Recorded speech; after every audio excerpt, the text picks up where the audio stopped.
السلام علیکم ورحمۃ اللہ وبرکاتہ۔ بسم اللہ الرحمن الرحیم، الحمد للہ رب العالمین، والصلاة والسلام علی رسولہ الامین، نبینا محمد وعلی آلہ واصحابہ اجمعین ومن تبعهم بإحسان الی یوم الدین، اما بعد۔ رب اشرح لي صدري ويسر لي امري واحلل عقدة من لساني يفقهوا قولي رب زدني علما۔ اللهم صل وسلم على نبينا محمد صلى الله عليه وسلم وبارك عليه۔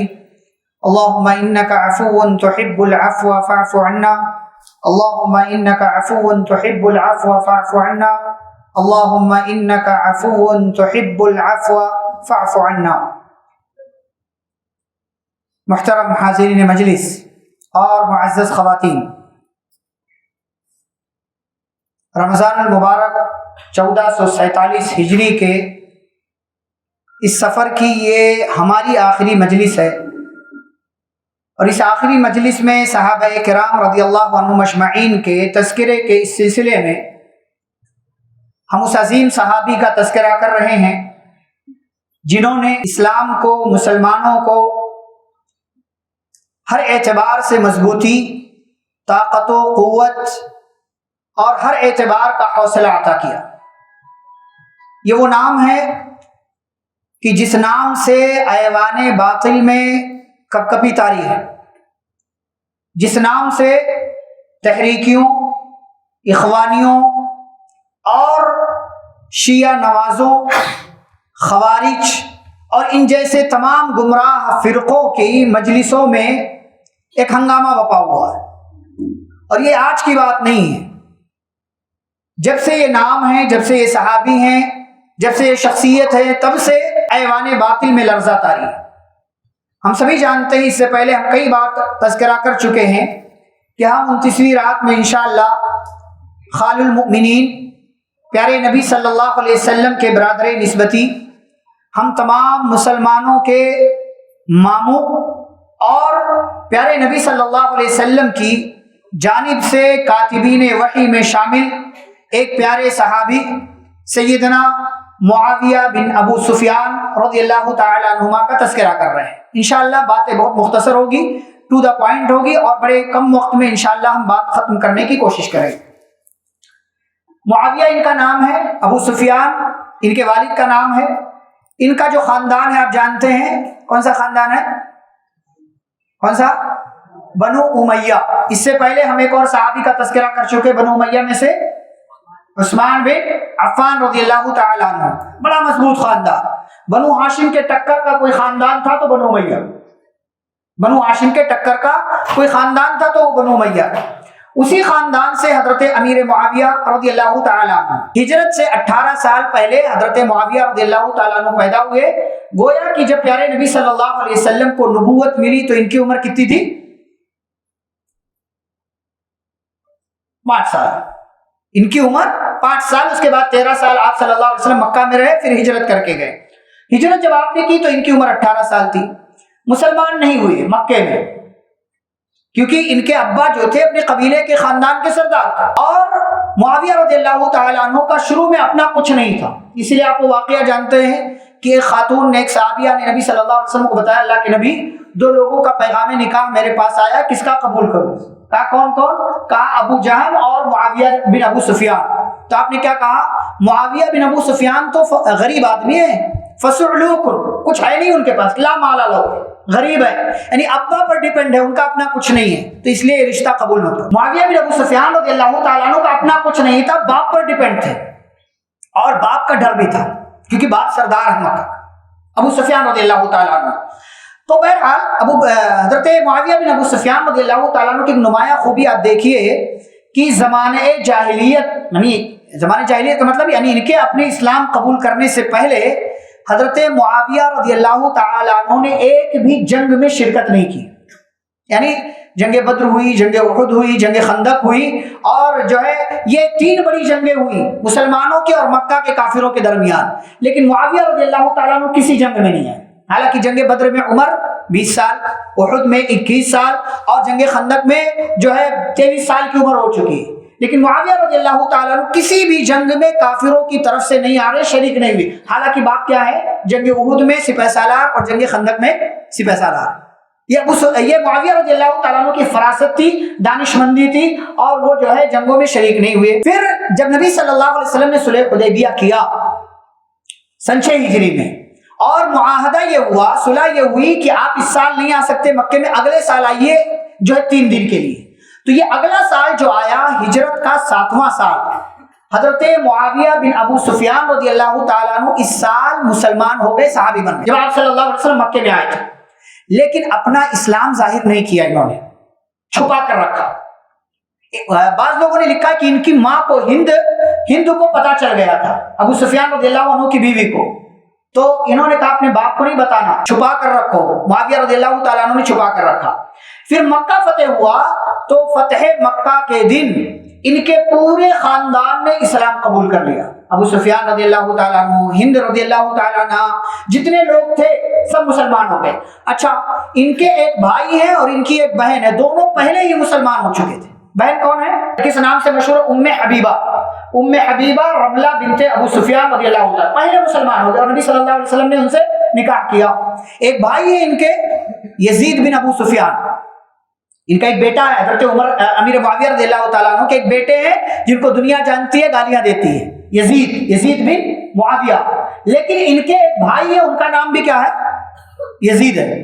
تو یزید نام رکھنا غلط نہیں اگر برداشت کر سکتے ہیں تو. ہاں، لوگوں کی گالیاں برداشت کر سکتے ہیں تو یزید نام رکھنا غلط نہیں ہے. اچھا، صرف یہی تو نام یزید نہیں ہے کہ ایک معاویہ رضی اللہ عنہ کے بھائی اور ایک ان کے بیٹے، اور بھی سینکڑوں نام آپ کو صحابہ کے زمانے میں، تابعین میں، تبع تابعین میں سینکڑوں نام. لوگ کہتے ہیں اس کے بعد کسی نے یزید نام ہی نہیں رکھا. جب تاریخ پڑھو گے تب تو پتہ چلے گا کس نے نام رکھا، یزید کس نے نہیں رکھا. بہرحال، تو ان کی ایک بہن، ان کے ایک بھائی، دونوں پہلے مسلمان ہو گئے. حضرت امیر معاویہ رضی اللہ تعالیٰ عنہ مکہ فتح ہونے سے تقریباً 1 سال پہلے مسلمان ہو گئے. ان کی ماں اور ان کے ابا مکہ فتح والے دن مسلمان ہوئے، پورا خاندان مسلمان ہو گیا. اب پیارے نبی صلی اللہ علیہ وسلم نے حضرت ابو سفیان رضی اللہ تعالیٰ عنہ کے اسلام کو بھی قبول کیا، امیر معاویہ کے بھی اسلام کو قبول کیا. اور آپ دیکھیے فضائل و مناقب میں اختصار کے ساتھ ذکر کروں کہ حضرت امیر معاویہ رضی اللہ تعالیٰ عنہ کا مقام کیا ہے، ان کی فضیلت کیا ہے. نمبر 1، وہ صحابی ہیں. وہ کیا ہے؟ صحابی ہیں. انہوں نے کچھ بھی نہ کیا ہو، لیکن ان کے مقام اور مرتبے اور فضیلت کی بلندی کے لیے کیا کافی ہے کہ ان کا نام صحابہ میں آتا ہے. اور میں نے اس سے پہلے ہی درس میں نے کہا تھا کہ اب دنیا کا کوئی انسان کچھ بھی بن جائے لیکن صحابی نہیں بن سکتا ہو، صحابی نہیں بن سکتا ہو. اور ایک جملہ پھر سے وہی دوہرا دوں میں، کوئی ہواؤں میں اڑے، پانی پر دوڑے، کوئی عشاء کے وضو سے 40 سال تک فجر کی نماز پڑھے، لیکن وہ صحابی نہیں بن سکتا. یہ امیر معاویہ رضی اللہ عنہ، ایک بھی فضیلت ان کی آپ نہ مانو، یہ تو مانتے ہو نا کہ صحابی ہیں، نبی پر ایمان لائے، یہ ان کے مقام کی بلندی کے لیے کافی ہے. نمبر 2، کاتبین وحی میں سے ہیں، وحی لکھنے والے. اب انجینئر جیسا آدمی جس کو عربی پڑھنی نہ آتی ہو، بولنی نہ آتی ہو، جو صحیح سے ریڈنگ قرآن نہیں کر سکتا ہے، اس جیسا آدمی اگر مسلمانوں کو یہ کہے کہ امیر معاویہ نے یہ کیا وہ کیا اور مسلمان مان بھی لے، تو انجینئر جیسے انسان پر افسوس کرنے سے زیادہ اس کی بات ماننے والوں کی عقلوں پر افسوس کرنے کا دل کرتا ہے. مانتے کیسے ہو بھائی؟ دنیا مانتی کیسے ایسے بکلور آدمی، ایسے بے وقوف آدمی کی بات کو جو صحابی پر انگلی اٹھائے؟ کہتا ہے انجینئر کہ ارے مکہ فتح ہونے کے وقت تک تو قرآن تقریباً مکمل نازل ہو چکا تھا، تو امیر معاویہ نے کیا لکھا قرآن؟ ایک آیت لکھی ہو تو بھی ان کا نام کس میں آ گیا؟ کاتبین وحی. نبی نے شامل کیا ہے. سلف نے مانا ہے کہ امیر معاویہ وحی لکھنے والوں میں شامل ہیں، اور وحی لکھنے والوں میں صرف قرآن نہیں ہے، نبی صلی اللہ علیہ وسلم کی اور دیگر چیزیں اس میں شامل ہیں. معاویہ رضی اللہ تعالیٰ عنہ کا نام یہاں بھی ہے. نمبر 3، نبی صلی اللہ علیہ وسلم کے برادر نسبتی ہیں، یعنی